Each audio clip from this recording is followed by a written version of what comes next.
Antes que nada, también querría decirles lo siguiente, un poco esto de un libro no es una cosa que está suelta y es algo que nosotros notamos mucho cuando trabajamos en historia. Los fenómenos, la aparición de un científico o una producción académica nunca es un dato suelto, sino que obedece a ciertas circunstancias, se desarrolla en un marco social particular. Este libro y el programa mismo tienen un marco en el cual se desarrollan y que es interesante siempre destacarlo. Nosotros formamos parte del programa de Historia de la Facultad y eso es una actividad que se desarrolla dentro de la Secretaría General de la Facultad con Leo Zayat, que es el secretario. El programa tiene al coordinador, que es Eduardo Díaz de Guijarro, y nuestra facultad tiene algunos aspectos interesantes. Uno, digamos, trabajar su propia historia, que está enmarcada en la historia de la ciencia y de las universidades en el país, y también tiene una entidad que se llama el GENEX, el Programa de Género de Ciencias Exactas, por la igualdad de género en ciencias exactas, y que también me parecería interesante que conocieran algo sobre esto que tiene que ver con esta lucha que comenzó con Delfina y que se proyecta hasta el presente y que va a continuar. Para hacer eso, yo voy a invitar a Ana Coaglino, que es de la Secretaría de Bienestar, de Extensión, que le cambié el nombre, no me acuerdo, quien les va a contar un poco lo que es el GENEX.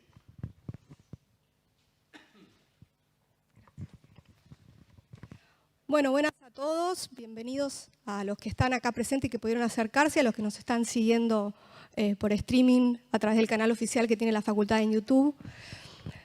Como dijo Carlos, yo soy Ana Coaglino, soy bióloga de esta casa y soy subsecretaria de Extensión, Cultura Científica y Bienestar.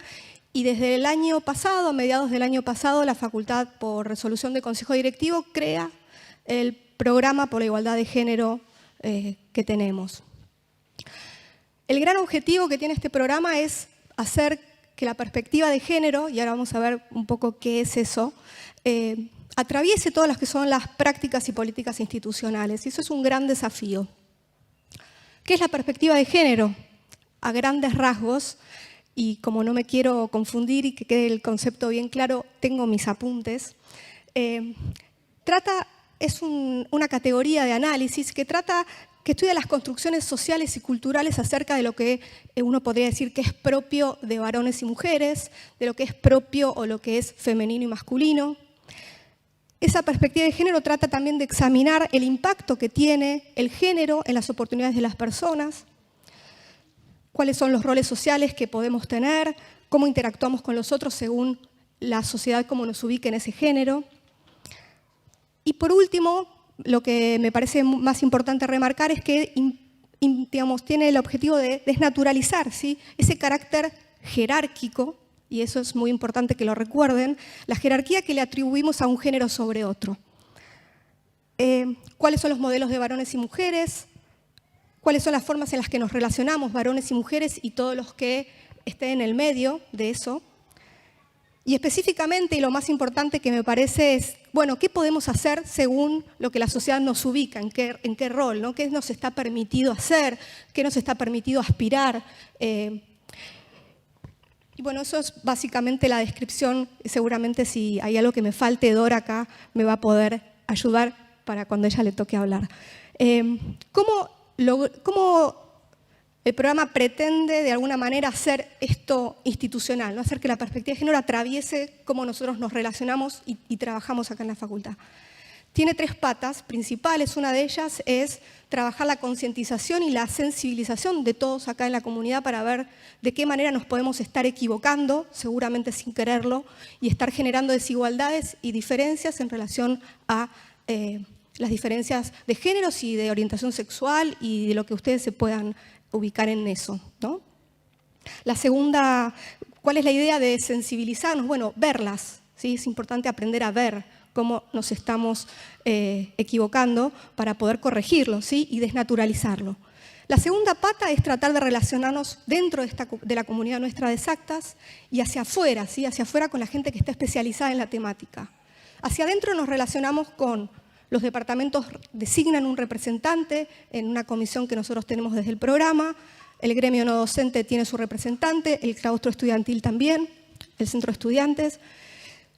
Y hacia afuera trabajamos con otras universidades, unidades académicas como la Facultad de Filosofía y Letras, el Instituto de Estudios de Género, la Universidad de San Martín, otras instituciones, como les digo, que están más especializadas en esto para que nos asesoren, para ver cómo trabajarlo internamente.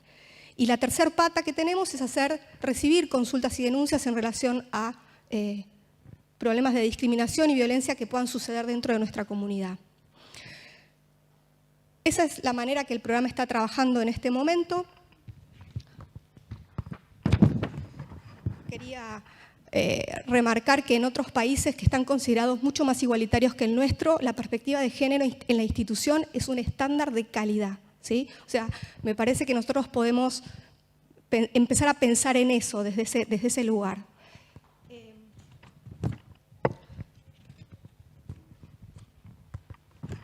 Porque me parece importante remarcar el trabajo que hace en relación a esta perspectiva de género, el trabajo que ha hecho de manera minuciosa, la investigación que han hecho desde el programa de Historia de la Facultad, en reconstruir y narrarnos la historia de una mujer que fue pionera en exactas. El programa de Historia tiene ya sus más de 10 años en la facultad, se creó también por resolución del Consejo Directivo y orbitó hasta el 2014 en la Secretaría de Extensión, donde yo estoy actualmente ejerciendo el cargo de subsecretaria, cuando Leonardo Sayat, como contaba Carlos, estaba como secretario de Extensión. En el cambio de gestión con el nuevo decano, pasa Leonardo a la Secretaría General y el programa se traslada hacia allá.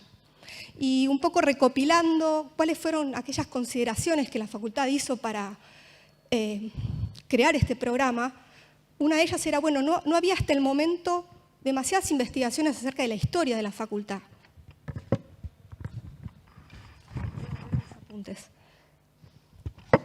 Otra de las consideraciones era, bueno, es importante conocer nuestra historia para cultivar el sentido de pertenencia que nosotros tenemos para con nuestra comunidad, para con nuestra facultad.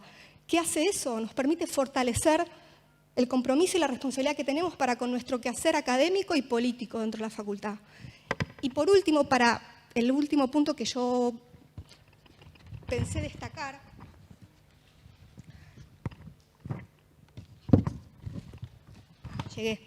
pensé destacar y lo relaciono muchísimo con el trabajo que han hecho desde el programa de Historia en relación a esta mujer pionera, es que si estos rastros y memorias no se preservan de manera activa, ¿sí?, el paso del tiempo las vuelve irrecuperables. Entonces, qué importante es para nosotros contar con el aporte que hacen todos nuestros graduados que han atravesado distintos momentos de la historia de nuestra facultad y que se contactan y nos aportan material sonoro, y gráfico, fotos, relatos, que nos permiten reconstruir aquellas historias de hombres y mujeres que han roto paradigmas, ¿sí?, para que nuestros estudiantes actuales, nuestros graduados que las desconocían, las puedan conocer, se apropien y de esa manera puedan construir su propia historia.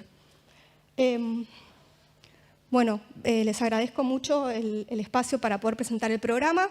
El programa tiene una pestaña en la parte de extensión de la página web de la facultad, en donde ustedes pueden entrar y conocer muchos más detalles sobre su funcionamiento. Muchas gracias y Carlos, te devuelvo. Bueno,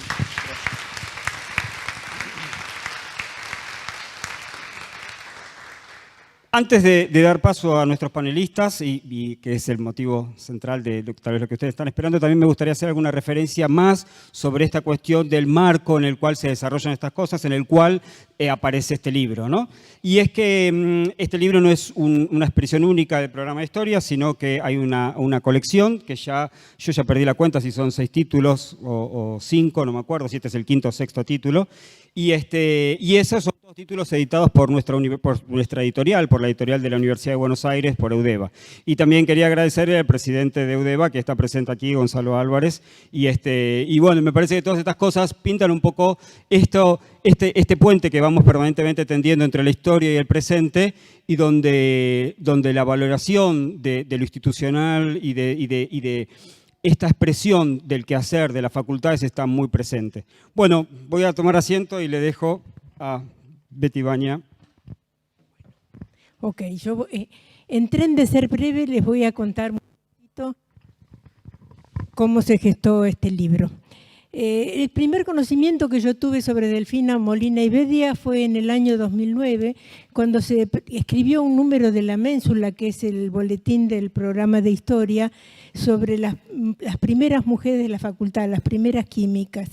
Ahí se mencionaba que se le había hecho una entrevista a una antigua química, a María Jiménez de Aveledo, en el año 2005, donde ella menciona que a comienzos del siglo había cursado en la facultad una mujer que se llamaba Delfina Molina y Bedia, que había completado los estudios y que además había escrito un libro. El paso siguiente fue conseguir ese libro. Es el libro que realmente nos motivó mucho a empezar a indagar sobre la vida de Delfina, como la empezamos a llamar desde ese momento. En ese libro ella cuenta la historia de su vida, la historia de su familia. Es una familia de clase alta, pero una familia bastante atípica, porque estamos hablando del año 1900 y le permiten a ella trabajar como maestra. Ella trabaja como maestra, entra en la Facultad de Ciencias Exactas, o sea, entrar en la universidad para las señoritas de la clase alta no era una cosa habitual. Y aparte cuenta también sobre otros intereses que tenía: la pintura, la música, la poesía. Y una de las cosas más interesantes de este libro es que le dedica un capítulo entero a su paso por la facultad. Allí cuenta que cuando entra a la facultad le asignan un cuartito reservado para ella, para que pudiera estar en los recreos libre de la muchachada, dice. Aunque de cualquier manera reconoce que sus compañeros se comportaban con una caballerosidad perfecta, y además comenta que valora mucho el intercambio espiritual con sus compañeros varones. Todo esto y digamos el interés de las autoridades de la facultad en recibir a las mujeres es bastante notable, es bastante curioso, porque en esa época, o sea, a fines del siglo XIX y comienzos del XX, varias mujeres habían tenido dificultades importantes para seguir la carrera de medicina, y para poder empezar a cursar Derecho tuvieron que esperar varios años más. Bueno, tratamos de seguir sus pasos en la facultad y nos encontramos, por ejemplo, con actas del Consejo Directivo de 1905 que se conservaban en la facultad, donde mencionan, hay un pedido hecho por Delfina que es denegado por el Consejo Directivo porque quería dar una conferencia pública en la facultad para criticar el curso que daba un profesor de la carrera que ella estaba cursando. Como le niegan el permiso, inmediatamente da esta conferencia en la Sociedad Científica, de la que era la única mujer miembro. Esto nos da una idea del carácter que tenía Delfina, ¿no? Simultáneamente, para esta época, estábamos haciendo nosotros una revisión de la revista Caras y Caretas en busca de temas interesantes vinculados con la facultad. Y allí nos encontramos también con unas cuantas notas sobre Delfina que mostraban el reconocimiento social que tenía ella. En una de estas notas se la mencionaba como la primera química, pero en general eran notas relacionadas con el campo literario. Ella escribió varios libros y además escribía notas para revistas y para diarios de la época.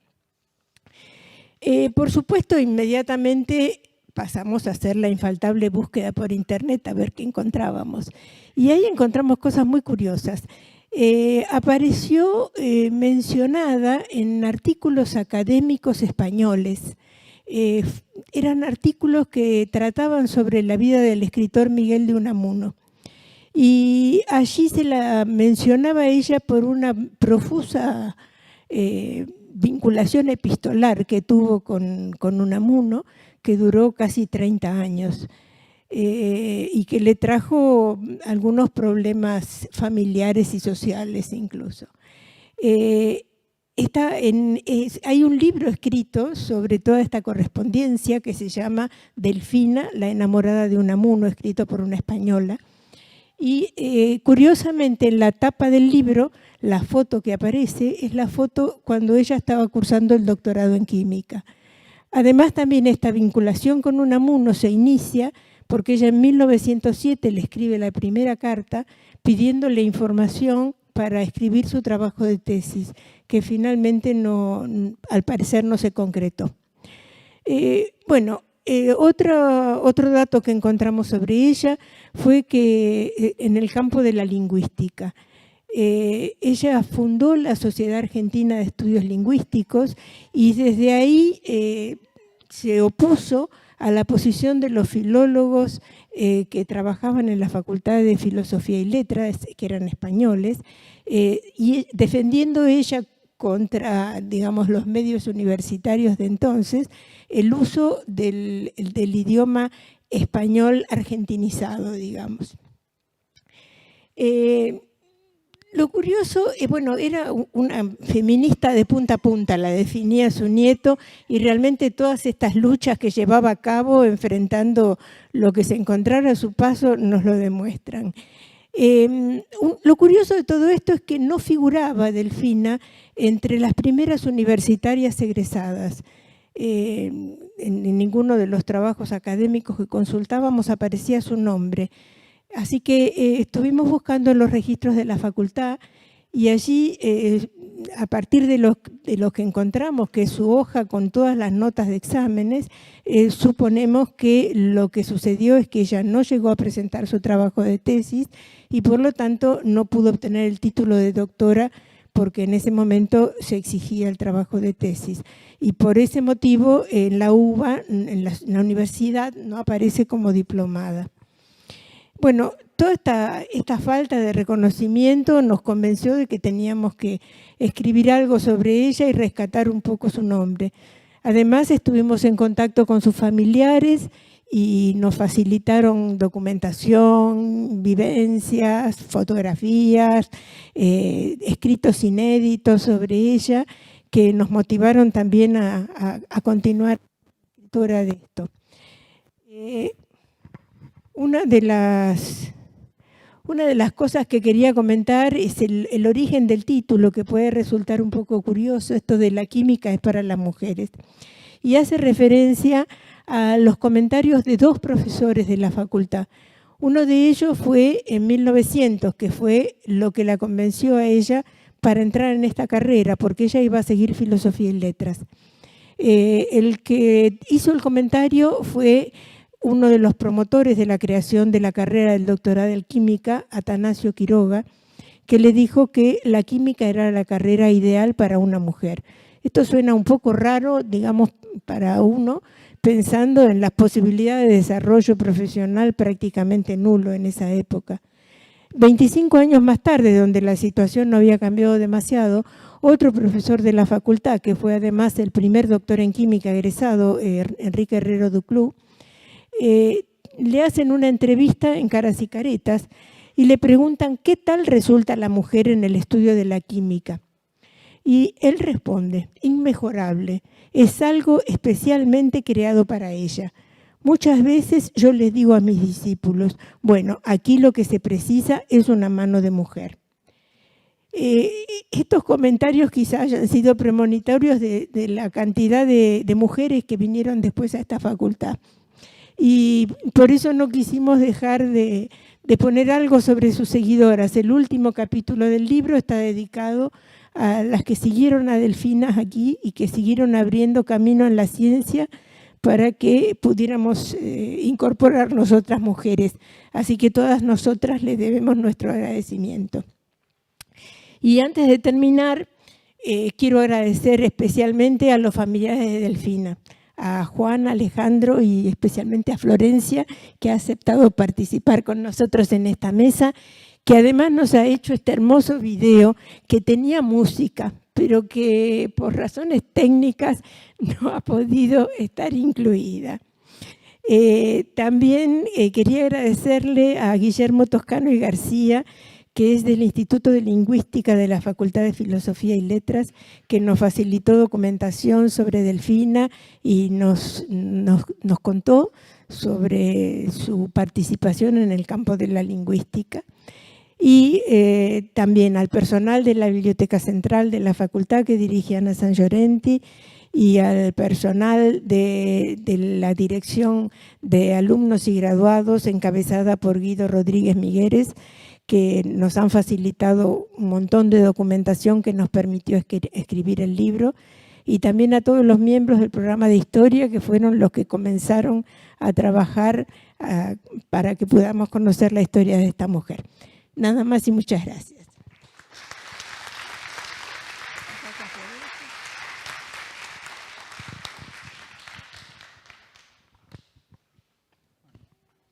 Bueno. No, está bien. Es solamente para presentar. A continuación va a hablar Florencia Delfina Ibedia. Perdón.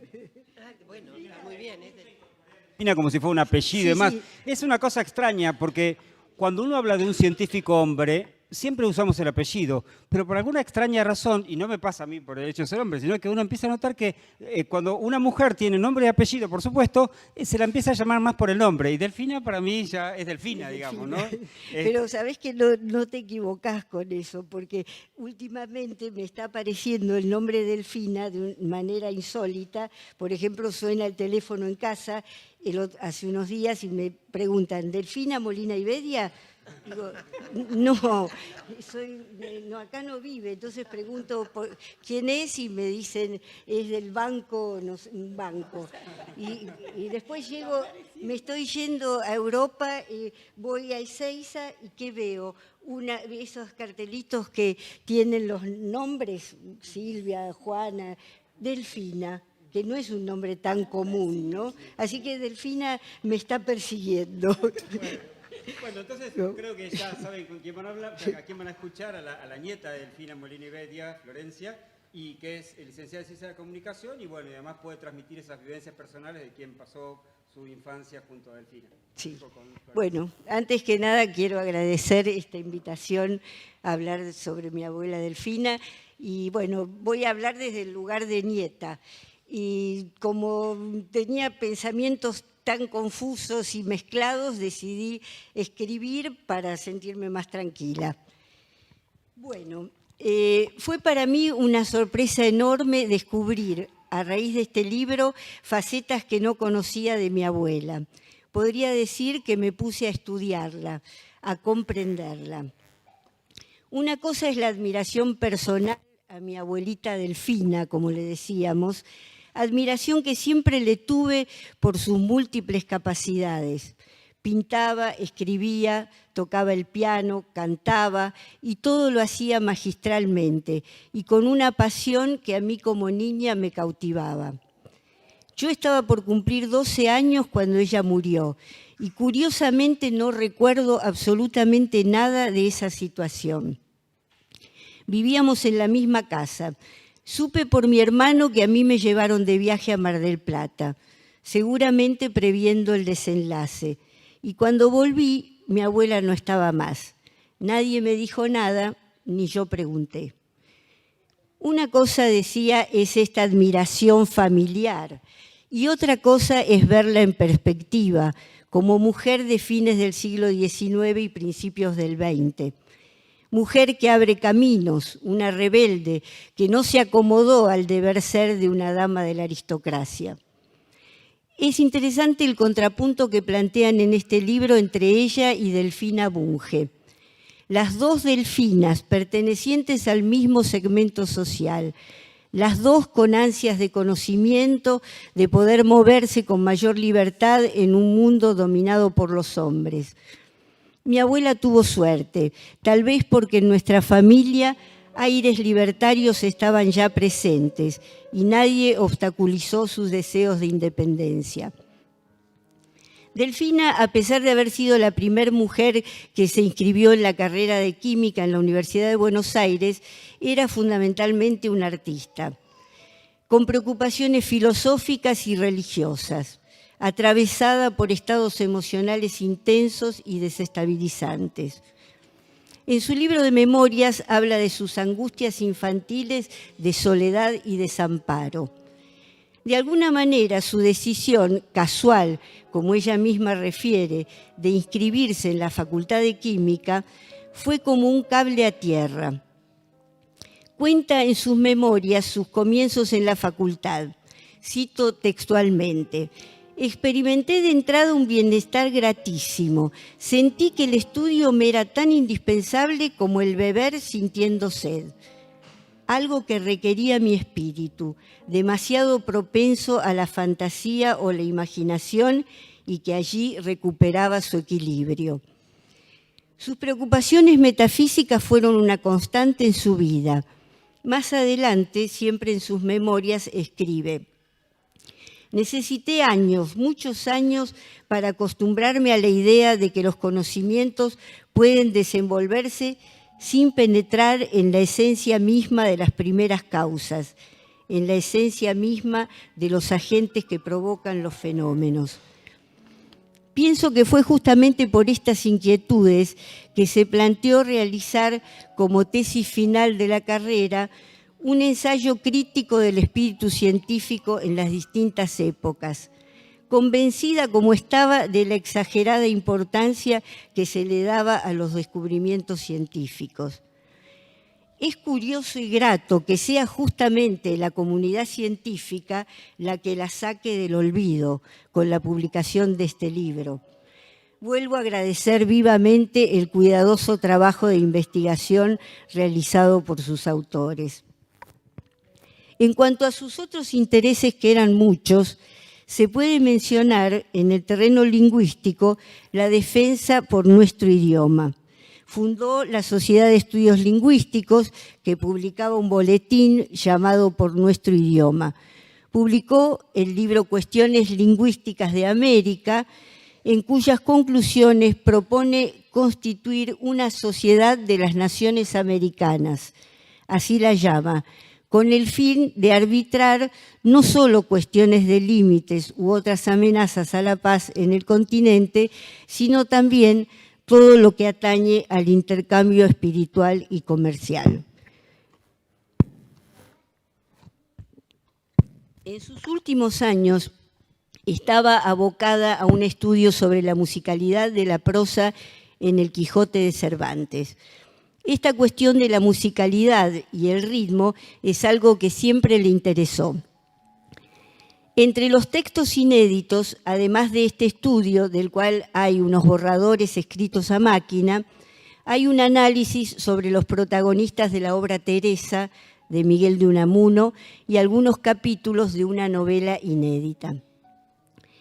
Publicó los libros de poesías Por Gracia de Amor y Delfineas, y sus memorias, a las que tituló Arredro Tiempo. La música merece un capítulo especial en sus memorias. Relata que fue alumna de piano de Alberto Williams y estudió canto, que era lo que en materia de música más le apasionaba. Había sido elegida para representar el papel de Dalila en la ópera de Saint-Saëns, pero esto no fue posible por gestiones de su marido, que temía que cayera el deshonor en la familia. Cuando empecé a bucear en mis recuerdos hogareños, aparecieron imágenes sueltas. La veo en su cuartito, en nuestra casa Chorizo de Belgrano, sentada en el borde de la cama, pintando un mural en la pared. Tenía en su cuarto un aparato generador de ozono. Era algo raro en esa época. Supongo que sería por sus conocimientos de química. Me llamaba para que le dijera yo, que era una niña, qué parte de la pintura me gustaba más y por qué. No tengo idea de qué era lo que yo le decía, pero sí la sensación de sentirme tratada como un adulto. También me invitaba a compartir con ella la escucha de un radioteatro, en esas radios antiguas de madera que por momentos había que darles un golpe para que siguieran funcionando. Abuelita Delfina era absolutamente auténtica y sincera. Resultaba a veces severa, antipática y hasta arbitraria. Se enfurecía con el uso indebido del de qué. Era capaz de llamar a la radio indignada por haber escuchado un pienso de qué. Era terriblemente apasionada en todo, arrogante a pesar de ser muy humilde. Esta afirmación paradójica merece una explicación. En muchos de sus escritos pone de manifiesto un gusto especial por acercar ideas totalmente contradictorias, y no para llegar a un tibio término medio, sino por la fusión de los extremos, para situarse en lo que ella llama sentido de polaridad. Por eso mismo me siento autorizada a decir que era modesta y soberbia. Es exactamente lo que a mí me transmitía su persona. Un tema que no puede dejar de mencionarse es su increíble historia de amor con Miguel de Unamuno. A pesar de que en su momento fue un secreto a voces, yo recién supe de la envergadura de la historia no hace mucho tiempo, a raíz de la publicación del libro Delfina, la enamorada de Unamuno, publicada en 1999 en España. En ese libro de María de las Nieves Pinillos están las cartas que durante casi 30 años escribió Delfina a Unamuno. Pude verlas en la Casa Museo de Unamuno en un reciente viaje a Salamanca. Quedé impresionada, conmovida con su lectura, pero más conmovida aún cuando leí en sus memorias las reflexiones que ella misma hace acerca de este enloquecido amor. Se trata de un autoanálisis valiente, sincero, agudo. Tuve en mi vida, dice, un sostén invalorable, verdaderamente excepcional. Fue un ser en mucha parte real y en parte forjado por mi fantasía y mi necesidad de apoyo. Sostuvimos, o por mejor expresarme, sostuve yo, pues escribía mucho más frecuentemente que él, una correspondencia de muchos años que constituyó, sin habernos tratado personalmente, el bálsamo de mis penas, el apoyo moral y el sostén más grande de mi vida. ¿Qué era aquello? Amor, amistad, solidaridad de artistas, unión por simple afinidad espiritual, soledades que juntas ven pasar las horas. ¿Qué fue aquello? No acertaría a definirlo a quienes no estén capacitados para penetrar en este divino, sobrehumano misterio. Así concluye con extraordinaria lucidez. Delfina siempre quiso trascender y claramente su paso por la vida dejó huella. Y aquí está Delfina, renacida en mi corazón de nieta y recuperada luego de un injustificado olvido por este meritorio trabajo de investigación. Nuevamente, muchas gracias.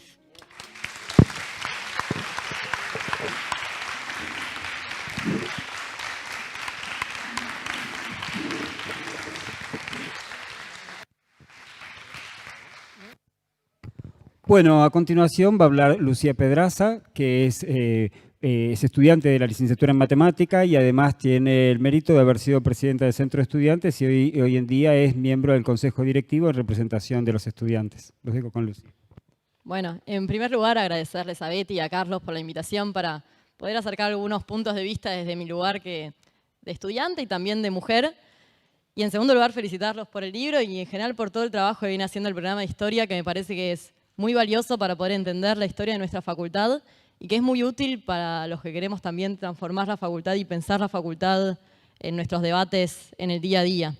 Y en ese sentido a mí el libro me pareció muy interesante porque a través del recorrido de este personaje tan particular, que con tantas ocupaciones distintas, tan proactivo, que se involucró en distintos aspectos de su vida, pero que incluso está muy bien narrado en el libro y tiene escenas muy pintorescas y muy novelescas y muy interesantes y muy curiosas, pero lo que me resultó muy interesante es cómo fue una ventana hacia un montón de debates de la época y de debates que me parecen que incluso todavía hoy siguen siendo muy valiosos y muy útiles para recoger y seguir pensando.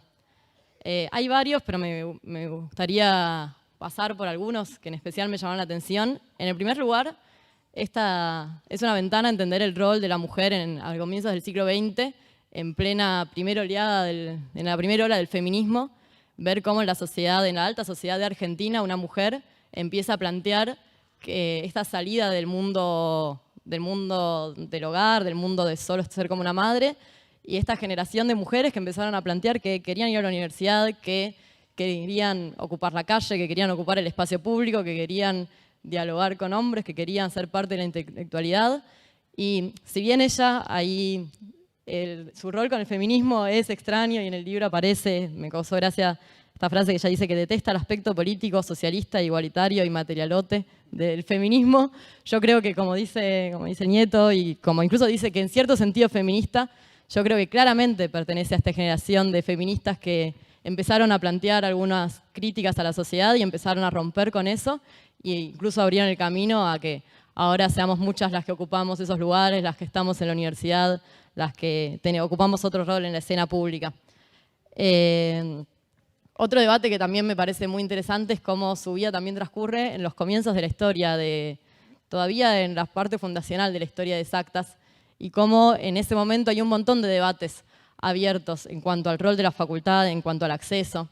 Por ejemplo, me resultaba interesante cómo hay cierta dificultad para el acceso a las mujeres, y este es el caso de Delfina, pero no son las únicas que no pueden entrar, e incluso solo es una facultad y una universidad donde entra una proporción muy chica de la población de Argentina, donde solo un sector social accede a la universidad y donde dentro de ese sector social las primeras mujeres empiezan a dar algunos pasos. Creo que otro debate que me resulta interesante es la creación, cómo van avanzando y creciendo las diferentes carreras de acuerdo al rol social de la universidad y cómo eso se ve, por ejemplo, en la química, la necesidad de desarrollar ciertos sectores de la industria, hace crecer a las carreras y cómo la necesidad de la sociedad va relacionándose y va abriendo debates de, bueno, cuál es el perfil de químicos que tiene que salir, que incluso ella se involucra en esos debates, cuál es el rol de la ciencia y cómo hay que investigar y para qué sirve y demás. Digo que me pareció muy interesante porque son debates que me parecen súper importantes de entender cómo se vivían a comienzos del siglo XX, porque son debates que me parece siguen totalmente vigentes en el día de hoy. En otro momento y con otros matices y en otro estado social, pero que hoy seguimos discutiendo, bueno, cuál es el acceso a la universidad pública, que seguimos discutiendo cuál es el rol de las mujeres en la ciencia, en la universidad, que seguimos discutiendo cómo tiene que ser la relación de nuestra universidad y del conocimiento que producimos con la sociedad, y que es fundamental entender de dónde venimos para poder pensar hacia dónde vamos. En ese sentido, comentar que nosotros toda esta semana desde el Centro de Estudiantes estuvimos organizando un congreso para dar algunos de esos debates, para discutir en interdisciplina, para discutir el rol social de la universidad, y como parte del congreso nos pareció súper importante difundir esta actividad porque entendemos que la cuestión de género y discutir el género dentro de la universidad y el acceso de las mujeres a la educación y a la educación pública y a la ciencia es clave si queremos pensar una universidad mejor, y es una pata fundamental que tiene que estar presente. Y digo esto porque yo realmente pienso que a la hora de pensar la universidad que quiero, una pata constitutiva es que la universidad tiene que ser feminista. ¿Y qué es una universidad feminista? Ahí me resultó muy interesante. Creo que pensar una universidad feminista tiene distintos aspectos muy distintos. Algunos tienen que ver con el acceso de las mujeres a la universidad, y por ahí es lo que el libro más retoma, cómo hace Delfina para ingresar a la universidad, qué dificultades, qué barreras y qué cuestiones positivas ella encontró en su ingreso a la universidad. Y lo que me resultó muy interesante es que muchas veces cuando hablamos de las dificultades y las barreras de las mujeres en la facultad, de las mujeres en la universidad, hablamos que son barreras invisibles, que incluso las mismas mujeres no notamos, no conocemos, no visibilizamos. Y yo realmente varias veces hice el experimento de hablar con estudiantes o de hablar incluso con investigadoras y decir si durante su carrera habían tenido alguna dificultad, alguna barrera, y que la primera respuesta sea un rotundo no. Un convencimiento de que no, que incluso mucho apoyo y demás. Y recién reflexionando un poco más, uno puede ir dándose cuenta, y me pasó incluso a mí en mi corta trayectoria por la facultad, darme cuenta que algunas cosas no nos damos cuenta, pero por ser mujeres son más difíciles. Y me resultó curioso que siento que al final le pasa lo mismo, que si le preguntáramos si tuvo alguna dificultad por ser mujer, contestaría que no, e incluso hace referencia a que tuvo mucho apoyo de la facultad, mucho apoyo de su familia, mucho apoyo de sus compañeros, agradece eso, pero en una segunda línea y más en una barrera empiezan a aparecer ciertas barreras que por ahí no están explícitas, pero están en el permiso o no que tiene que pedir para poder hacer las cosas que hace, en su determinación de igual no pedirlo y hacerla igual, incluso en la relación con sus hombres y con su marido, los permisos o no que tiene en ese sentido. También en cuanto a la relación con sus compañeros, su propia visión sobre sí misma y sobre su trabajo, su duda sobre si ella era tan buena como sus compañeros o si por ser mujer por ahí no tiene más dificultades en algunas áreas o cuáles son sus ventajas y desventajas por ser mujer, creo que aparecen a lo largo de su mirada y creo que es algo que en esa época seguramente era más difícil, pero creo que le aparece a cualquier estudiante que cursa ahora en la facultad el sentir que no puede, que no le sale y que a todos sus compañeros le sale mejor. Y que creo que es una de las barreras con las que nos enfrentamos, primero como estudiantes y después como científicas seguramente, e incluso Dora estudió e investigó mucho más esto en profundidad. Después me parecía, o sea, el ingreso a la universidad es uno de los aspectos de una universidad feminista. Pero después para discutir una facultad feminista creo que hay otros aspectos que es importante que podamos discutir. Un segundo aspecto sería la facultad y la universidad en su rol de generador de conocimiento y de cómo, qué conocimiento generamos y qué perspectiva tiene. Y ahí siempre para mí este debate nos cuesta más en las ciencias exactas que en las ciencias sociales, porque ¿qué significa matemática con perspectiva de género? No lo sé, pero estoy segura que existe, que no es lo mismo, que podemos estudiar matemática con perspectiva de género o que reproduzca cuestiones patriarcales y que eso lo estamos haciendo, lo está pasando en las aulas y que tenemos que poder ponernos a pensar nosotros y nosotras cómo se estudia la matemática con perspectiva de género, la biología con perspectiva de género, cómo la enseñamos, qué prácticas tenemos, qué ejemplos usamos, cómo se aplica lo que investigamos. Creo que también es un debate que tenemos que darnos, está dentro de nuestros planes de estudio, que hay que pensarlo de manera transversal, que no se arregla poniendo una cátedra de género además, sino que hay que pensar como en cada materia, en cada espacio que ocupamos, en cada lugar, y que está muy asociada también a los roles que tenemos las mujeres adentro de la universidad y adentro de la ciencia, que como bien dice el libro, se avanzó un montón, hay cada vez más directoras de departamento que son mujeres, hay consejeras directivas, vamos ocupando espacios de poder, de decisión, pero que creo que hay mucho para avanzar todavía, que por ejemplo todavía nunca tuvimos una decana en exactas, que si uno mira en cualquier espacio de dirección, ya sea desde el directorio del CONICET, del consejo directivo, el Ministerio de Ciencia, por ejemplo, somos pocas las mujeres que estamos decidiendo esas cosas y es difícil pensar una universidad que tenga perspectiva de género, que sea feminista, que sea en la que las mujeres transitemos con menos barreras si no somos parte de las decisiones políticas que se toman adentro. Y por último, otra perspectiva que también, incluso más por ahí desde el lado estudiantil, pero para mí es fundamental de pensar en una universidad con perspectiva de género, es en el día a día, en las aulas, en los laboratorios, las prácticas que tenemos. Y ahí también desde los universitarios muchas veces ponemos el pero en suponer que en la universidad no existe ningún tipo de violencia, no existe ningún tipo de discriminación, porque un poco con la educación, suponemos que solo con la educación las prácticas de igualdad vienen solas. Creo que ahí tenemos que hacer un trabajo de aceptar que no nos damos cuenta, pero sí hay cuestiones de violencia, sí hay cuestiones de discriminación, muchas veces solapadas, muchas veces en unos niveles distintos a los que uno puede encontrarse adentro de un barrio o en otras situaciones, pero que existen, que dificultan la vida cotidiana de las estudiantes, de las investigadoras, de las docentes, que incluso hay casos graves realmente adentro de la universidad en general, de acoso, de violencia, de discriminación, de acceso a espacios, y que la universidad tiene que dar una respuesta. En ese sentido, nosotros venimos trabajando hace un tiempo, desde el Consejo Directivo, desde el Consejo Superior también, en un protocolo contra la violencia de género, que por un lado sea un espacio para poder canalizar institucionalmente los problemas que hay dentro de la universidad, pero por otro lado también sea un espacio para poder visibilizar, para poder contar, para poder prevenir antes de que ocurran. Ese protocolo cuento que está en distintos estados a lo largo de la universidad. En Exactas es una de las facultades donde está más avanzada la implementación y está funcionando el GENEC, que contaba Ana al principio. E incluso que estemos discutiendo estas cosas hoy acá en el aula magna, creo que es un gran aporte a poder avanzar en discutir, bueno, qué hacemos las mujeres adentro de la universidad, cómo se nos trata, cómo vivimos nosotros, cómo nosotras mismas nos sentimos. Así que, por último, volver a felicitar a los autores y al programa de historia en general, invitar a leer el libro y también invitar a seguir construyendo, aprovechar esas herramientas para seguir construyendo la historia de las mujeres y la historia de Exacta también. Sí, gracias.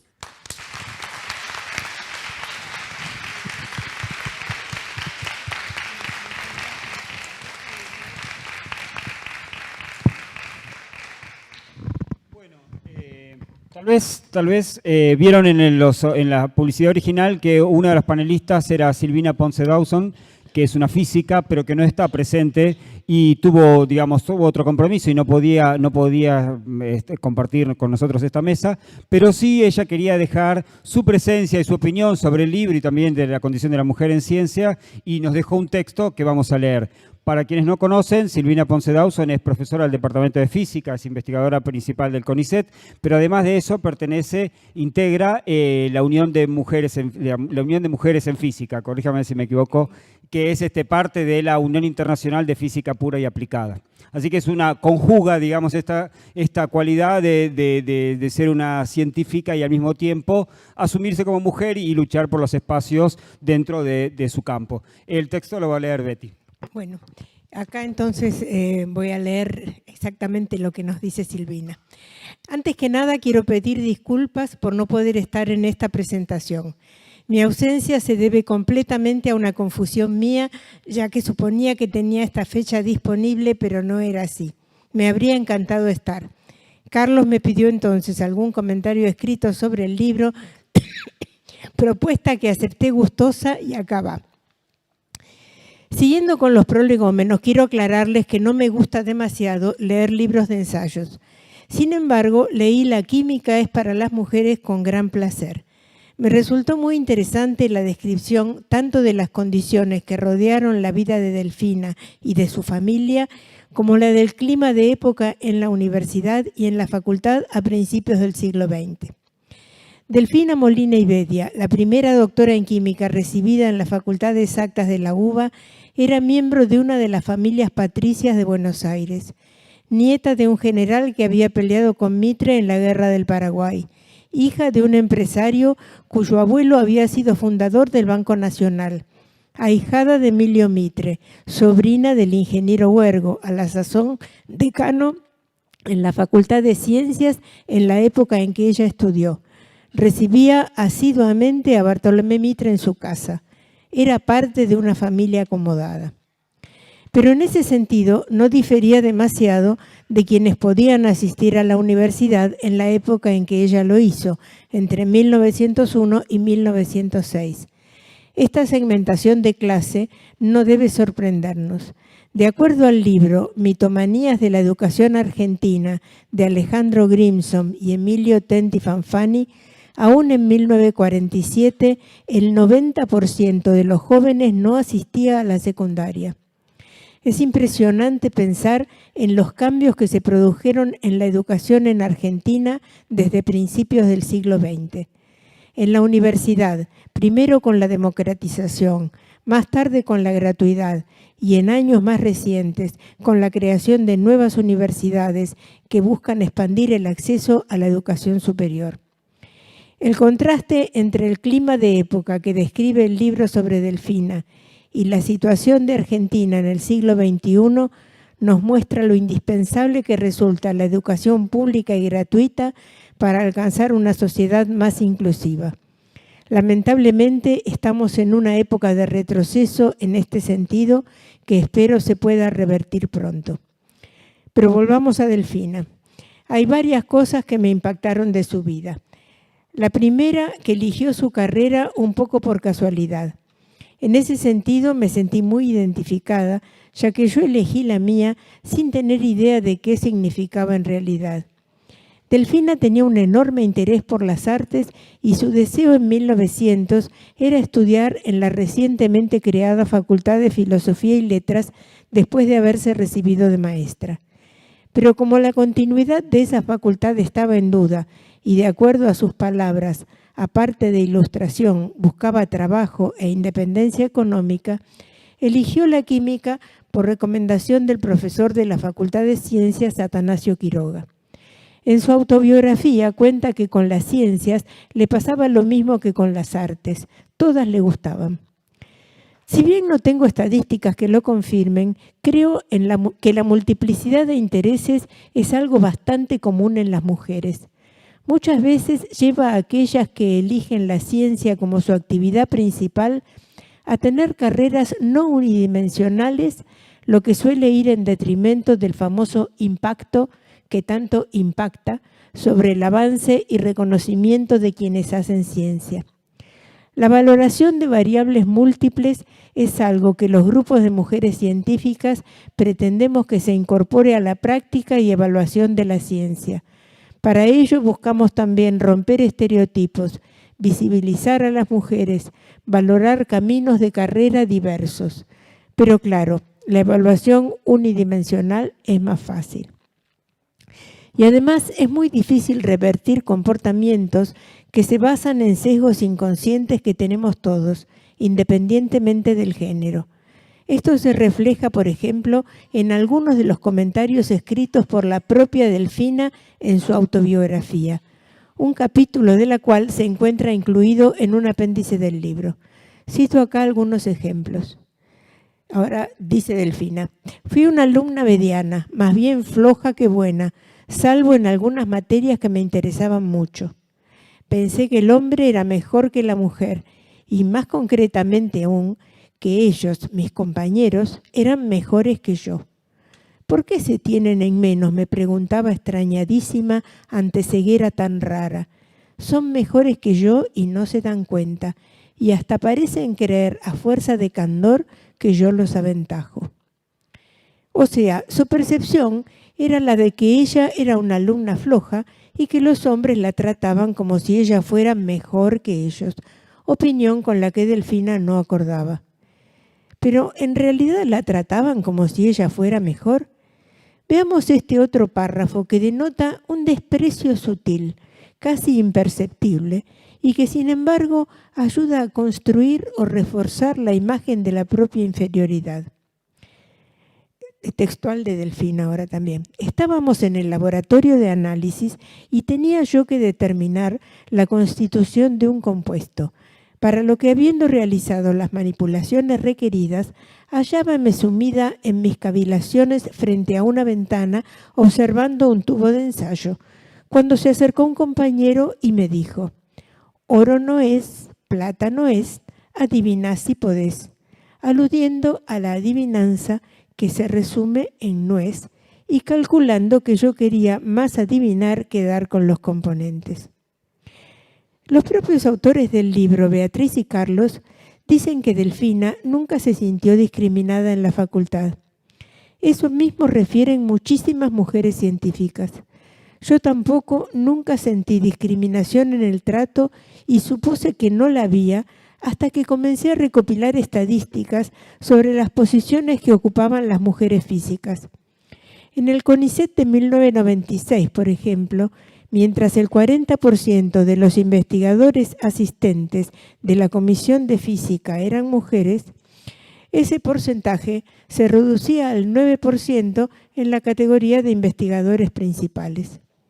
¿Se trataba de una cuestión de tiempo? No. En 2013, los porcentajes de mujeres en esas categorías eran 28 y 12 respectivamente. La compatibilización de la carrera con la vida familiar afecta más el desarrollo profesional de las mujeres que el de los hombres.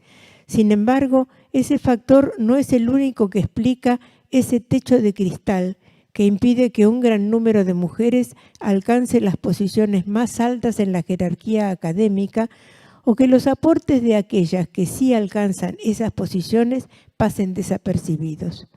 Hay discriminaciones sutiles, difíciles de notar, que hacen que las mujeres en ciencia sean casi invisibles. No necesitamos ir muy lejos. El listado original de charlistas invitados a la reunión nacional de la Asociación Física Argentina de este año no incluía a ninguna mujer, a pesar de que somos aproximadamente el 30% de la comunidad. Peor aún, la conferencia Fronteras en Biociencia 2, realizada el año pasado en Buenos Aires, tampoco incluía en un principio ninguna mujer entre los charlistas de Argentina. Y todos bien sabemos que la biología es una carrera con mayoría femenina. La situación fue subsanada luego de que se quejaran varias mujeres. ¿Es necesario quejarse para que las mujeres sean tenidas en cuenta? El experimento publicado por investigadores de Yale en 2012 muestra claramente los sesgos inconscientes que tenemos, tanto hombres como mujeres, que terminan invisibilizando a las mujeres científicas e interfiriendo con el avance de sus carreras. En este experimento mandaron unas 120 cartas de un supuesto estudiante con deseos de trabajar en un laboratorio mientras hacía su maestría. Las cartas iban acompañadas todas del mismo currículum con una sola diferencia. En la mitad de ellas el estudiante se llamaba John y en la otra mitad Jane. John no solo recibió más ofertas de trabajo que Jane, sino también mejores ofertas salariales. La actitud de discriminación inconsciente se dio por igual entre las mujeres y hombres que recibieron las cartas. La poca visibilidad de las mujeres muchas veces es consecuencia de la propia percepción que tienen ellas de sí mismas y de lo que producen. Esto es claro en el caso de Delfina. Es muy impresionante pensar que se recibió de doctora en química en 1906, 10 años después de que la carrera hubiera sido aprobada y solo 5 después de que se recibiera el primer doctor en química de la UBA. La cantidad de alumnos de la Facultad de Ciencias, por otro lado, era relativamente baja, alrededor de 300. Los que seguían el doctorado en química no superaban el 10% y muchos abandonaban por el camino. Entre los pocos que lograron terminarla estaba Delfina, que hizo su carrera en menos de 5 años, ya que entre 1901 y 1906 pasó 1 año y medio en Europa. Era evidentemente una persona extraordinaria y a pesar de eso, ella se consideraba una alumna mediana y floja. Es interesante leer en el libro cómo ya en los inicios de la presencia femenina en la universidad se daban ciertos patrones de comportamiento que aún persisten. Allí se menciona que las profesionales universitarias que se graduaron a fines del siglo XIX y comienzos del XX lo hicieron principalmente en carreras vinculadas con la salud. Eso sigue ocurriendo actualmente, lo que llevó a que en muchos países la mayoría de los graduados en medicina fueran mujeres. Esto motivó un gran debate en el Reino Unido a fines de la década pasada, por ejemplo.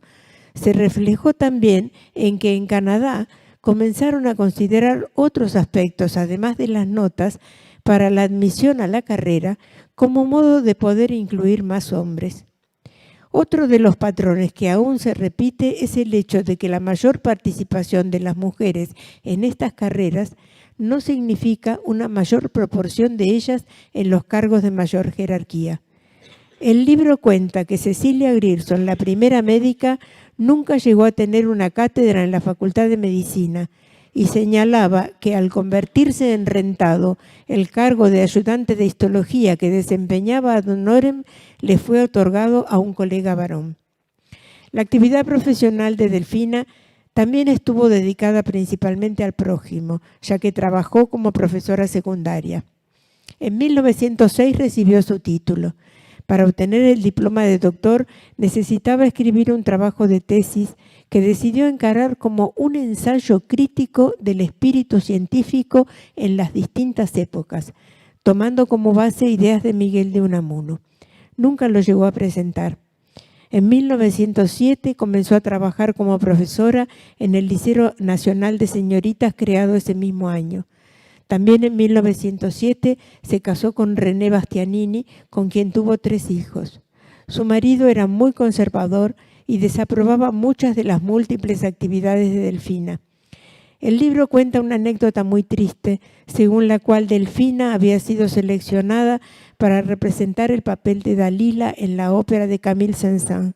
Enterado el marido, fue a ver al empresario sin decirle nada a ella para arreglar con él que la representación no se llevara a cabo. Tiendo a pensar que a lo largo del siglo XX las mujeres avanzamos mucho en este aspecto, en ser más dueñas de nuestras decisiones. La enorme cantidad de femicidios que siguen ocurriendo, sin embargo, refleja el hecho de que para una gran cantidad de hombres la mujer sigue siendo un objeto que les pertenece. Hay otros aspectos que la muestran como una mujer con una gran determinación que trató de hacer todo lo que quiso, aun cuando esto le generara dificultades. Como cuenta en el fragmento de la autobiografía contenida en el libro, correlación de las ciencias naturales fue la materia que más le atrajo y en la que sintió que se había preparado mejor que sus compañeros. Fue así que ayudó a uno de ellos enseñándole las ideas fundamentales a último momento. Este compañero sacó un 10 y ella un 9. Relata Delfina. Yo, que sabía más que algunos de mis examinadores, saqué 9, pues tuve el poco tacto de ponerme a discutir con uno de ellos un asunto en el que yo tenía razón y él no, cosa que muy difícilmente se perdona. Y mucho más difícil en el caso de una mujer, agregaría yo, ya que la asertividad conlleva frecuentemente una carga implícita negativa. Fue también transgresora al enamorarse de Miguel de Unamuno, con quien mantuvo un intercambio epistolar muy intenso. Ese amor no correspondido fue motivo de habladurías y desaprobación. Parte de sus múltiples vocaciones pudieron finalmente reflejarse en la publicación de libros de poesía en 1923 y en 1933, y en otro conteniendo sus memorias en 1942. Delfina murió en 1961 a los 82 años, 8 años después que su marido. Celebro que Beatriz y Carlos hayan decidido rescatar la historia de Delfina acercándonosla en este interesante libro. Al hacerlo, nos permiten reflexionar sobre los cambios ocurridos en la educación superior y en la vida y el desarrollo profesional de las mujeres científicas de Argentina e imaginar cómo seguir avanzando.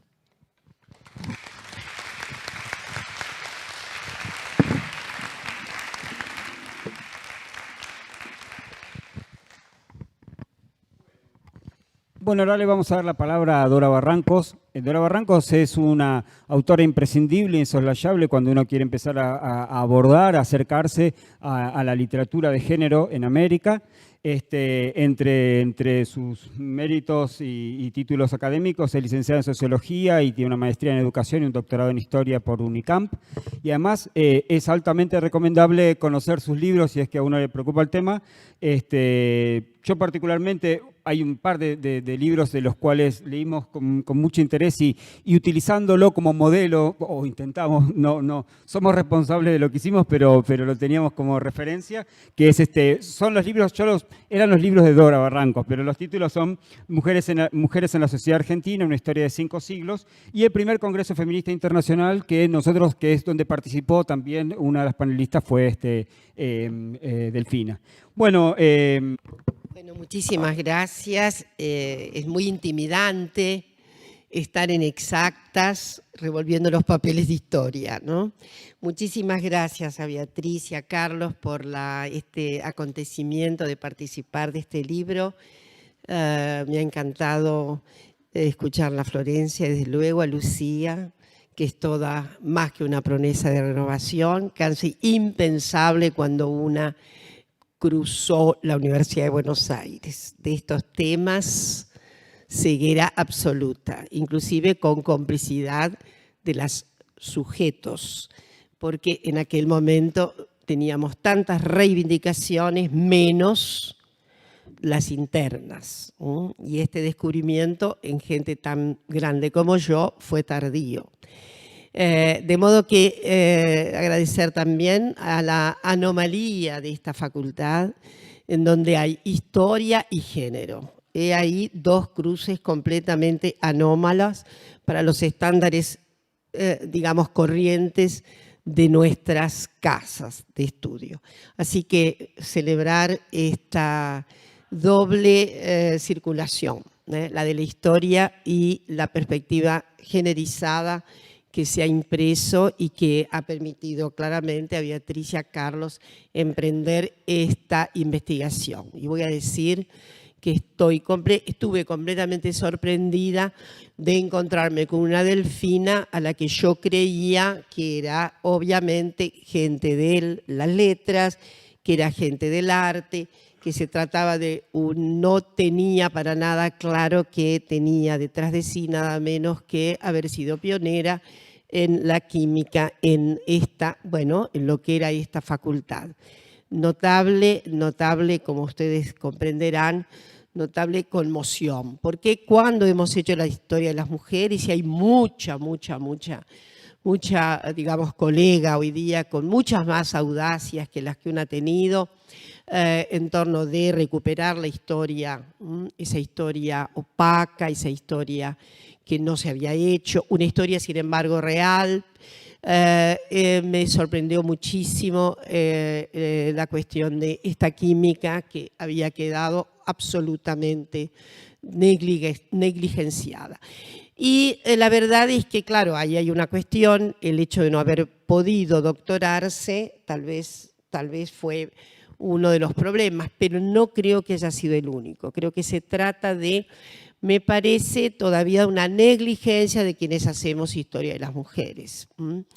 Porque es necesario decir que el momento en que Delfina va a tomar la bizarría de quebrar ciertos preceptos, en realidad, como acá se ha dicho,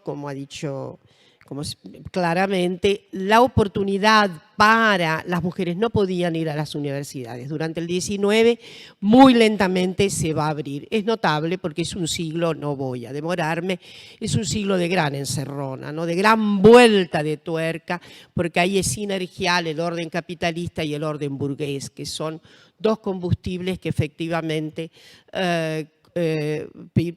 posibilitaron retrocesos en la condición femenina, claramente. En el siglo XII había alguna mujer por ahí en Bolonia, se van a encontrar algunas mujeres en la vida académica. Prusia tenía en el 17 casi 14% de mujeres astrónomas, que eran amateur claramente, pero tampoco había muchos profesionales varones cursando universidades.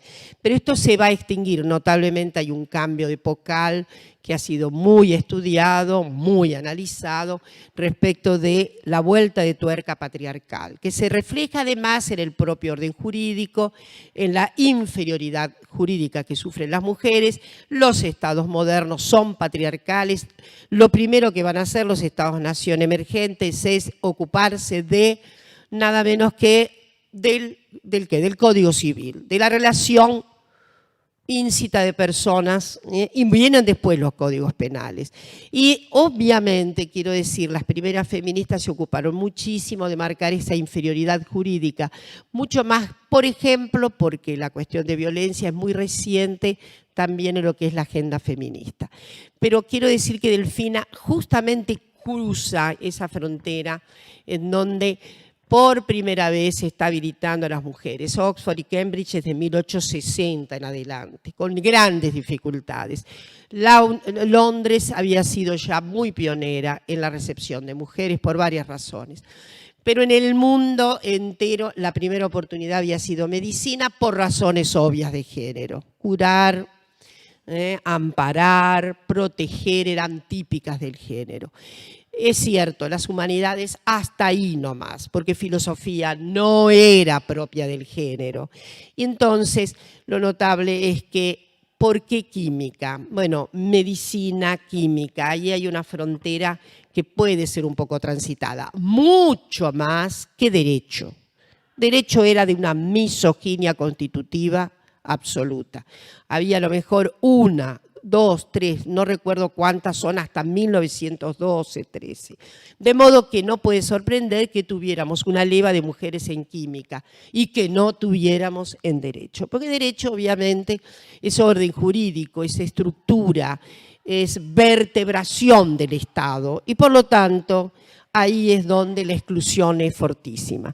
Voy a recordar que Carmen Argibay siempre recordaba, que cuando ella se sentó en una de las clases de Derecho, su profesor la miró de hito en hito y le dijo, esto no es, ¿cómo está usted aquí? Derecho no es para las mujeres, ¿no? Y estoy hablando de algo que ocurrió en los años 60 y 70. La verdad es que todavía, volviendo a Delfina, llama la atención. Primero, que no fuera feminista, las universitarias eran feministas. La mayoría, por supuesto, que es de esa primera leva de universitarias, en donde va a emerger el grupo del Centro de Universitarias, el Congreso Femenino en 1910, y está muy bien recuperada. Ella participa, pero su voz evidentemente no se percibe. Y desde luego hay un entorno que tiene una recepción relativamente amigable para esto que va a ser el feminismo, una suerte también de modernización, digámoslo, ¿no? Lo notable es que Delfina tenga esa convicción enorme en sus testimonios. Lo notable es, como decía Silvina en su escrito, que no se diera cuenta, desde luego, de la discriminación. Eso está también bastante analizado respecto de, freudianamente se puede explicar. Ella estaba en una celda, además lo dice, ¿no? Le habían reservado un lugar aparte para que, evidentemente, estuviera más cómoda. ¿Más cómoda de qué? Más cómoda, hay que preguntarse respecto de qué, obviamente. De esas certezas de, a pesar de que la muchachada era tan amigable, tan buena, etcétera, es mejor no recordar los episodios dolorosos del pasado. Esto es así. Y Delfina, por otra parte, como pudo construir un camino, no ejerció como química, sino que luego se especializó, hizo otros cursos, no pudo ir a filosofía. Ahí me llama la atención porque en 1901 Elvira López escribe su tesis doctoral y me llama la atención que dijera que en filosofía había un problema. Hay que explicárnoslo un poco más, es muy desafiante lo que ella dice, porque en realidad, insisto, era el lugar donde se podían encontrar las mujeres, salvo medicina, filosofía, en algunas ramas. Insisto, filosofía como disciplina no era propia de las mujeres. Es sorprendente, pero no tanto, que no pudiera percibir las agresiones del medio, y que en todo caso la sublimara. Hizo bien, ¿qué vamos a hacer? La perdonamos. Pero es inexorable que su vida sentimental está muy, muy, muy atenazada por los mandatos de género. Es una familia que, por otra parte, amerita ser estudiada. Esta familia es como los Bunge, son los Molina y Bedia, son los Bunge, da de todo, da socialistas, da gente muy conservadora. En el caso de los Molina y Bedia tienen el lujo de un anarquista, sí, Julio, yo lo he visto, creando una escuela racionalista, una de las primeras, si no mal no me acuerdo, 1901. Y Siente fue discrepante. Eso de pater y bourgeois era muy importante en estas familias. Para pensar también que hay diáspora, ¿no? Que no siempre se cumple con el mandato y el dispositivo de la clase dominante. Hay puntos de fuga. Delfina fue una fuga en alguna medida. Lástima que, evidentemente, no pudiera vivir en el presente. Seguro que si estuviera hoy aquí se arrepentiría. Primero, el enamoramiento un poco bovariano, de Madame Bovary, ¿no? Que es una impregnación muy de época. Tuvo que sublimar, era epistolar, era absolutamente platónico y no correspondido, para colmo. me parece fascinante que ella hubiera encontrado, ¿no?, un intersticio para unas emociones que no podían ser de ninguna manera vividas corporalmente, sino que estaban muy necesariamente atenuadas, porque es evidente que ahí estaba muy, muy prescripta una moral de contención. ¿A quién se le hubiera ocurrido? A Victoria Ocampo. Ella sí. Ella se dio muchos lujos. Pero hay que tener un segundo conato, por así decirlo. Hay un primero que ella lo tuvo, y es esto, irrumpir, digo, química no puede sorprender. Era mucho más amigable, desde luego digo, que derecho, y aún que filosofía, no filosofía y letras, filosofía como disciplina. Pero lo notable es ese discurrir de ella, esa cuestión que la torna un poco diferente, aunque no fuera feminista, la torna. Esto de haber discutido con Herrera Duclos acerca de la famosa materia que amerita toda una, yo diría, interrogación historiográfica, lo de la famosa correspondencia de las ciencias, la correlación, perdón, de las ciencias naturales. Y ese debate que efectivamente es entre positivismo y una especie de espiritualismo que seguramente tenía Delfina, esa cosa de cierta corrosión con la idea magmática de la que la ciencia resolvía todo y que ella la enojaba. Y probablemente no pudo tener interlocutores a la altura de eso que era una profunda intuición de ella. Quién sabe a dónde podría haber ido a parar si probablemente hubiera tenido Unamuno. No podía dar muchas respuestas, evidente, pero efectivamente se fijaba como un parámetro antipositivista. Y lo que sí es extraordinaria es las tretas de Delfina para ir a Europa, ¿no?, y encontrarse con esta figura que ya no era espectral, pero con la que no podía haber un contacto físico.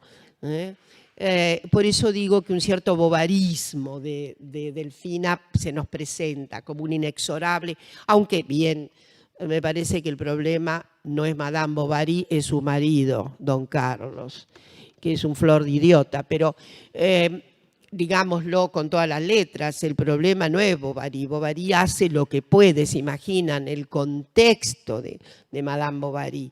Delfina tiene otro contexto, pero no está permitido. Hasta ahí llega, ¿no? Hubiera sido una ruptura tremenda.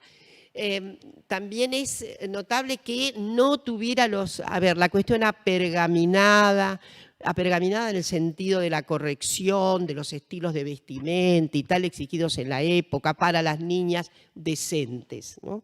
Ella dice que es descuidada, que era muy negligente, etcétera. También llama la atención.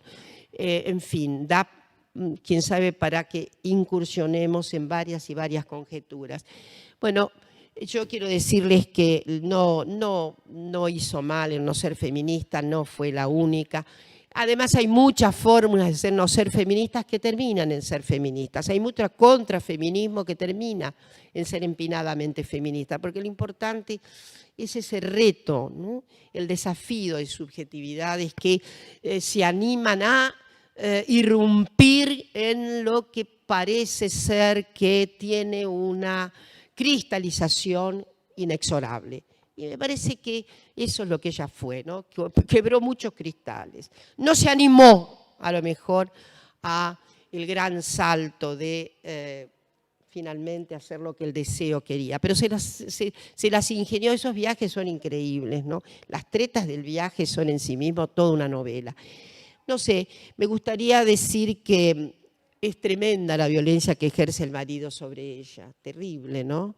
Pero bueno, nada, que tal vez si estuviera entre nosotros hoy estaría muy de acuerdo con nuestro feminismo, con un feminismo, como lo ha dicho Lucía, no tener miedo, ¿no? El feminismo es un reto político, nociológico, ¿no?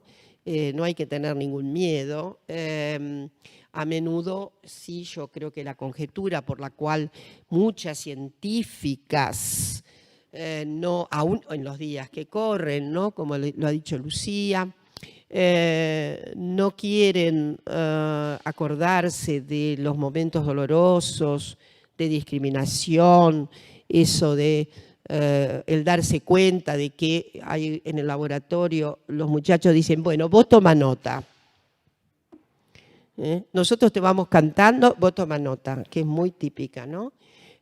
Tampoco se ha dado cuenta de las luchas que han significado ocupar un lugar en la autoría destacado, también puede pasarse por alto.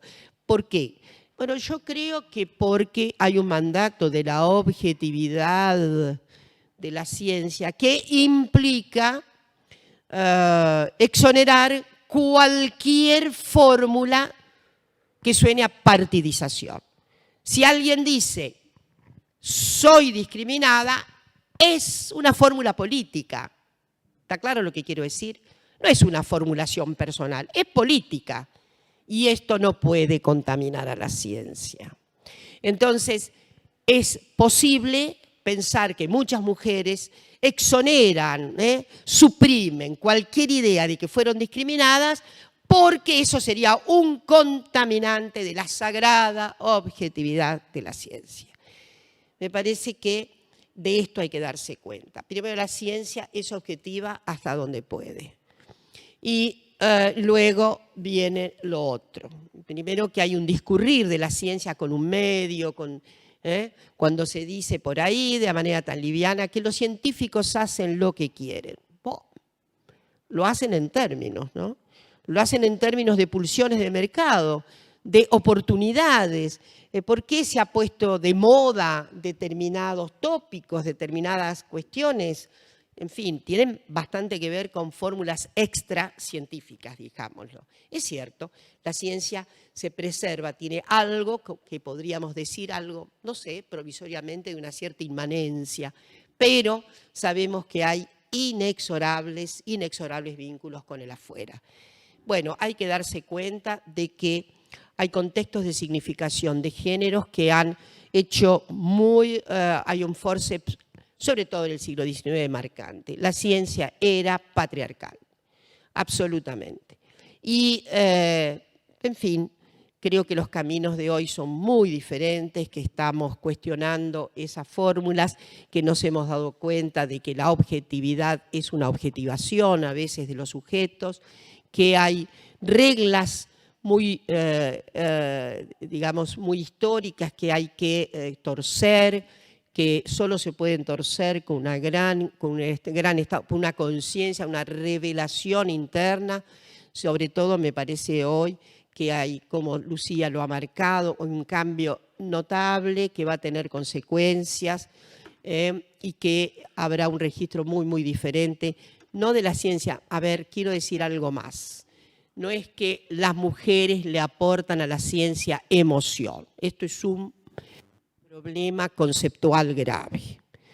La emoción es una parte inexorable de la condición humana. No se hace ninguna ciencia sin emoción, ni varones ni mujeres hacen ciencia sin emoción. Y es notable cómo acá se ha relatado muy bien, y Delfina encuentra ese camino un poco medio por casualidad, ¿no?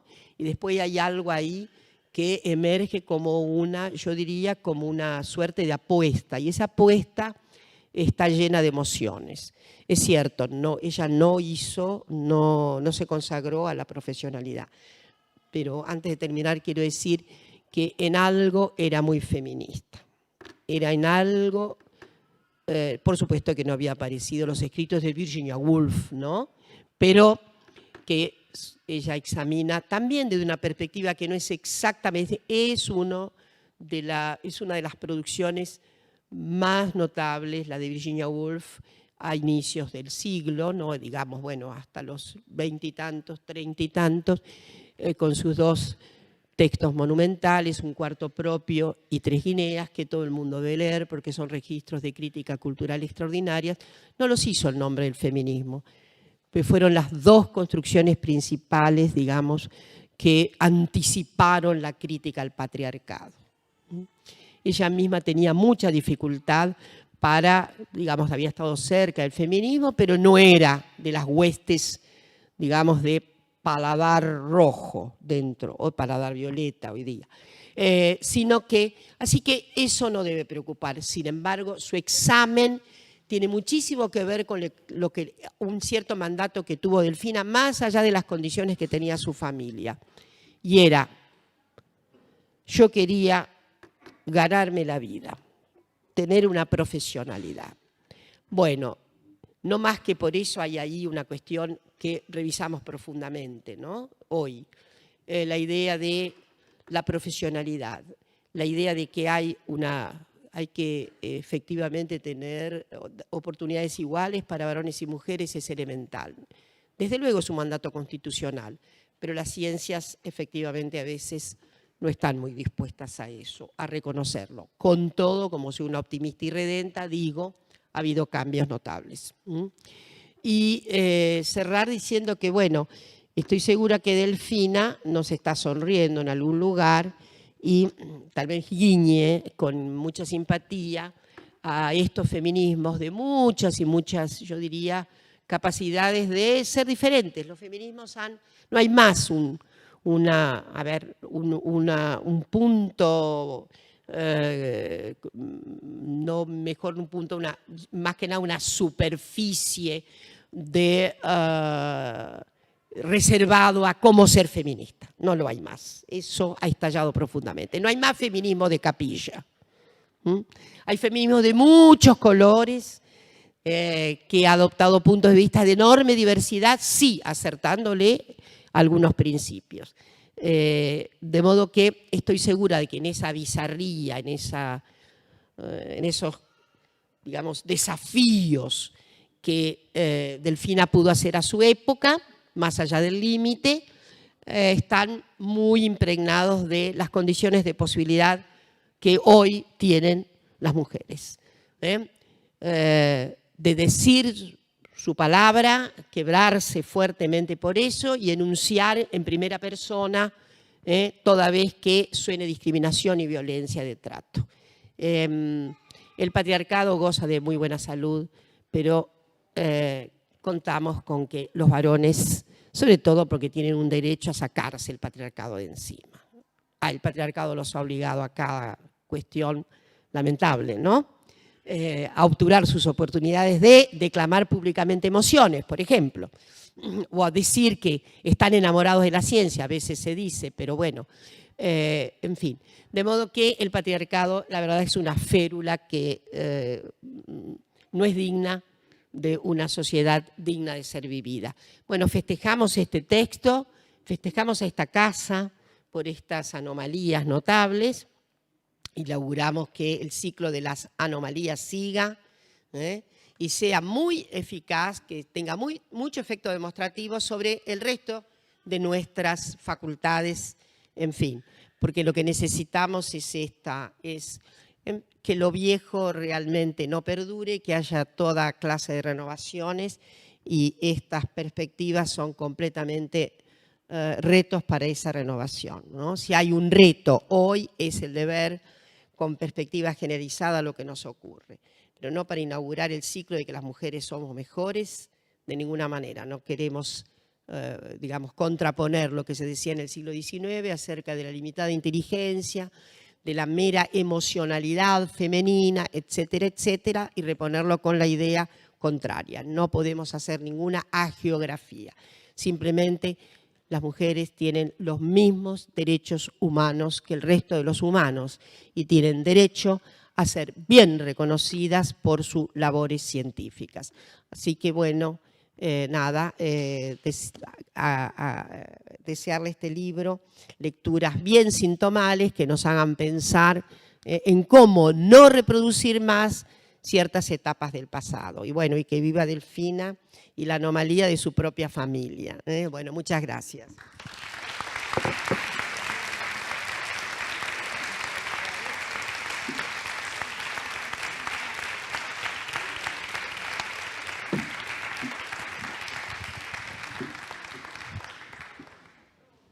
Bueno, inauguramos ahora un espacio para escuchar opiniones, preguntas, disensos, sí. No sé si alguien tiene.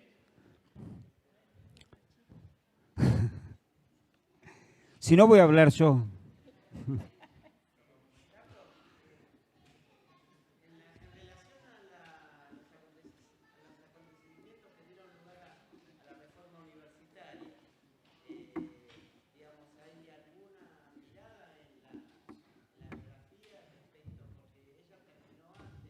Claro, ella termina antes y se aleja de la universidad.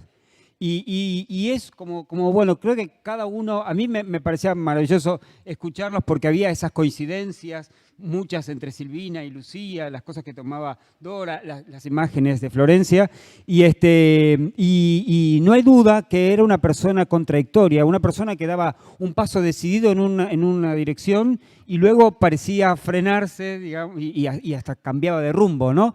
Y entonces, no, ella no tiene una participación política constante en una línea a lo largo de su vida. Vas a encontrar gestos, pero particularmente con respecto a la reforma universitaria, no. Y sus opiniones sobre lo que podríamos llamar política educativa y esas cosas tenían que ver con fomentar las artes, etcétera, etcétera, pero incluso la dimensión social, pensar en la educación para los más necesitados, los que estaban al margen de la sociedad y demás, era algo que tampoco no llegaba a percibirlo, ¿no? Porque algunas de sus propuestas tenían que ver, por ejemplo, con la educación para las artes y que el Estado fomentara que todos los artistas, apoyarlos para que cada artista tuviera un atelier en su casa, por ejemplo. Cuando estaba en un congreso socialista, que yo me imagino la cara con que la mirarían, y ese gesto a veces está presente en otros lugares. Es decir, ella estaba con un discurso en un ámbito que no era exactamente el más apropiado, ¿sí? Pero bueno, tal vez me excedí mucho, pero con respecto a la reforma universitaria no hay ninguna referencia. Es interesante también lo que se ha mencionado y me parece una cuestión que tiene también reflejos en el presente sobre el valor de la filosofía en la formación de científicos en exactas. Uno pasa, digamos, permanentemente, se desea que haya alguna materia donde pueda reunir una discusión filosófica sobre la disciplina de cada uno, de la física, de la química, de la matemática, pero después aparecen también reacciones contrarias a eso y es muy notable que a pocos años de crear la carrera de química se pone la materia esta que se hace referencia, la que ella no termina presentando su trabajo, que era una materia de discusión filosófica. Y como, bueno, Betty fue quien revisaba, digamos, minuciosamente muchos documentos, encontró que esa materia se sacó a propuesta de los estudiantes que no querían saber nada. Es decir, si ella se hubiese quedado, incluso si hubiese apelado a tener el título unos años después, lo podía haber tenido porque esa materia se sacó. Pero lo que sí era una cuestión interesante porque ella tenía una motivación filosófica. Y como vos señalabas, Dora, nos pusimos a mirar algunas de estas cuestiones. En algún momento pensamos lo siguiente, la materia tenía un alto contenido positivista, pensando, digamos, en que eran las doctrinas dominantes de fines del siglo pasado, del siglo XIX ya, en Argentina. Y ella estaba mucho más cerca justamente de la línea de Unamuno, que reproducía las ideas kraussianas, que reproducían el romanticismo alemán. Y entonces creo que empezamos a sentir que ese era el choque que tenía con Herrero Duclos, un positivista frente a un kraussiano, frente a un romántico. Pero después encontramos que no era tan así, porque Herrero Duclos era un tipo también más complejo.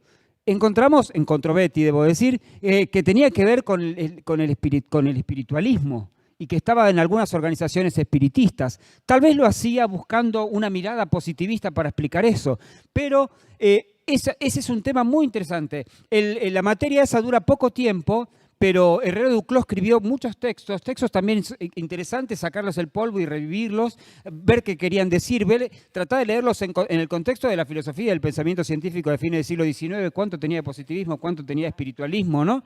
Y desde ese punto de vista también tratar de entender a Delfina, ¿no? Yo voy a agregar algo que no dije.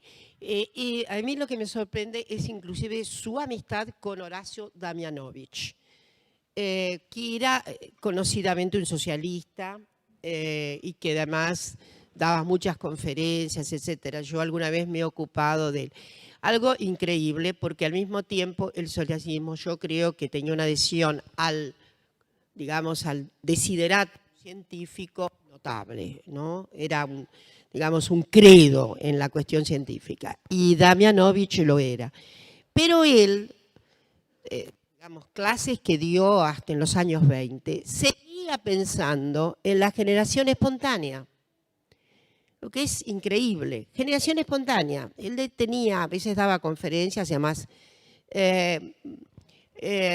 por ejemplo, él decía, bueno, si se deja un poco de agua cerrada, no sé qué, se verá que algo crece. Bueno, caramba, ya se había avanzado mucho en la materia. Y él seguía sosteniendo generación espontánea. El cruce con el espiritismo no puede sorprender, porque yo también alguna vez escribí, lo que es la modernidad es tan fáustica y tan terrible, tan tremenda, que la laicidad que se produce en muchos individuos, sobre todo los ligados a la ciencia o a posiciones avanzadas, socialistas, anarquistas un poco menos, porque siempre hubo una teluria un poco espirituosa, por así decir. Pero no puede sorprender. Primero porque, digamos, sobre todo la teosofía. Ahí hay que ver la teosofía en un tipo como Duclos. Porque la teosofía fue muy fascinante. La teosofía además era la famosa teoría de doña Blavatsky. Yo les puedo asegurar, eso es interesante, si se recorren bibliotecas de fines del 19, inicios del 20, no hay ningún científico que no haya tenido en su casa alguno de los tomos de la doctrina secreta. Porque era muy fascinante. Y ella, porque Blavatsky, que era una rusa muy, muy interesante, que se radica en Inglaterra, no importa, atrajo mucho el espíritu laico, el espíritu no religioso católico, no clerical, pero que no abandonaba una posición espiritual. Entonces la teosofía hacía un buen lugar. Bueno, el espiritismo y la teosofía era notablemente, yo analicé los 3 teósofos argentinos, los 3 ingresaron al socialismo y a la teosofía al mismo tiempo. Uno, Alfredo Palacios, el otro, ingenieros, y el otro, bueno, Lugones, que se va de la teosofía, pero la teosofía no se va de él, porque ustedes leen la literatura y van a ver los términos. Está llena de componentes místicos, ¿no? Pero es evolucionista la teoría de Blavatsky, con lo cual hacía una buena relación con la teoría evolucionista darwiniana, que era una manera de pensar en momentos superiores, etc. Habría que examinar esto, porque me parece que es una vertiente. La relación con Damianovich, que está muy bien descrita, él era socialista, etcétera, y estos términos que son ya para historia de la ciencia en la Argentina. ¿Qué tipo de vínculos todavía hay con el espiritismo? Porque no es verdad lo que vos decís, Carlos, no es verdad que eran solo positivistas, no. Para nada, era una mezcla increíblemente. Esto de generación espontánea, por ejemplo, no es muy positivista, ¿no? Ya a la luz de los registros que había. Perdón por esto, pero esta digresión, pero es una manía de historiadora. Quería agregar un comentario sobre esto, que es algo que me llamó mucho la atención. Hay una conferencia en 1888, creo recordar que da el decano de la Facultad de Ciencias Exactas en contra del espiritismo, lo cual me pareció un nivel muy delirante, claro. Yo dije, el decano, no me imaginaba a nuestro decano actual yendo a dar una conferencia contra el espiritismo, que creo que estaba uno de Rafael Obligado, el hermano, uno de ellos era el que defendía el espiritismo, y va el decano a dar una conferencia en contra. O sea que sí, realmente es un tema que me cooptó también. Kardec y Madame Blavatsky no dejaron de ser auscultados por los científicos. Y por las dudas, perdón, otra intromisión más. Es difícil encontrar en los oficiantes de la ciencia, digo los porque son la mayoría, ¿no?, reconocidos, que se hayan alejado de la religiosidad. Sí, hay una separación de la logicidad explicativa de la ciencia, pero hay un trabajo extraordinario, que en este momento no me voy a acordar exactamente el título, pero generalmente no se les ausentó un dominio. Darwin, por ejemplo, la familia lo mataba, se decía que era ateo y nunca lo fue. Se entiende lo que quiero decir. Sí, se preservó claramente un dominio de cierta religiosidad, obviamente privada, y no mezclaba los atributos de la ciencia. Pero quiero decir que en materia así de registro múltiple, de adhesiones, la verdad es que hay mucha hibridez, mucha hibridez. Es muy difícil decir que solamente será esto. Además, el evolucionismo tenía una serie digamos, de mezclas que permitía esa hibridez, ¿no? Pero que me parece que debe ser reconstruida en cada una de las, yo diría, de las disciplinas, los tópicos, etcétera, ¿no?